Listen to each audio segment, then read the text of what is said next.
Hi, good evening, everybody. I wanted to do a video post tonight about a topic I had spoken about at Red Belt testing on Saturday. I was talking about pain.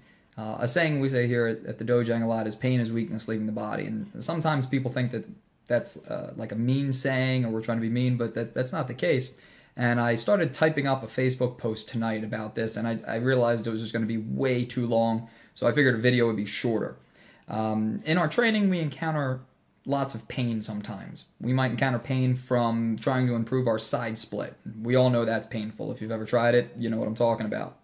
Sometimes accidents happen in training. We might fall down, or if we're practicing self-defense, we might get thrown to the ground a little too hard, so that can be painful. Sometimes in sparring, we might get hit a little too hard. That can be painful. Sometimes in our training we have to practice our techniques and break boards, and if we're trying to break a board a couple times, then our hand or our foot might start to hurt a little bit. So these things can be very painful. Now I'm not talking about severe pain, like if you have a broken arm, and you try to do stuff, then it's painful. That's not what I'm talking about. I'm not saying if you have like a pulled muscle or something and you try to fight through that pain, that's not the pain I'm talking about. I'm just talking about superficial pain, something that's just painful on the outside. Pain's very important in our life, believe it or not. If we didn't feel pain, some of us might not even be here. For example, if I put my hand on a hot stove and I didn't feel any pain, I'd burn my hand. So we need pain. And the examples I want to use right now are, for instance, children. As they grow up, they go through growing pains. And it's funny they call them growing pains because it's a good thing. When a child is feeling growing pains, they're getting older, they're getting taller, and they're growing up. So growing pains are a good thing. Think about somebody that owns a business. Many business owners I've spoken to, they all use the same terminology. They all say they've gone through growing pains with hiring new people and employees and different things like that. They call it growing pains because it's painful, I'm sure, for them, right?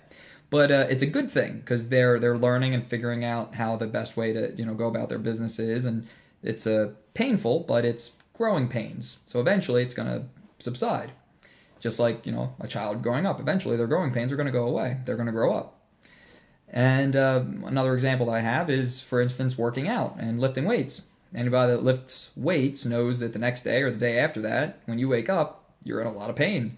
You've pushed your muscles to their limit, and therefore it's very painful. But afterwards, though, your muscles regrow or rebuild themselves, and they're stronger. So the very definition of growth has to involve pain. In order to grow, we need to push our boundaries, and at times it's going to be painful. So I wanted everybody to remember this. As we're training, sometimes it might be painful, whether we're doing push-ups or sit-ups, or sometimes we might fall down, but we learn to get used to that pain and overcome the pain. It's a great mental challenge. So I wanted to share this with you guys. And I see here I'm at about 3 minutes and 15 seconds. So I hope I didn't keep you too long. I hope you found this inspirational or enlightening at least. Have a great night, and I will talk to you guys later. Bye-bye.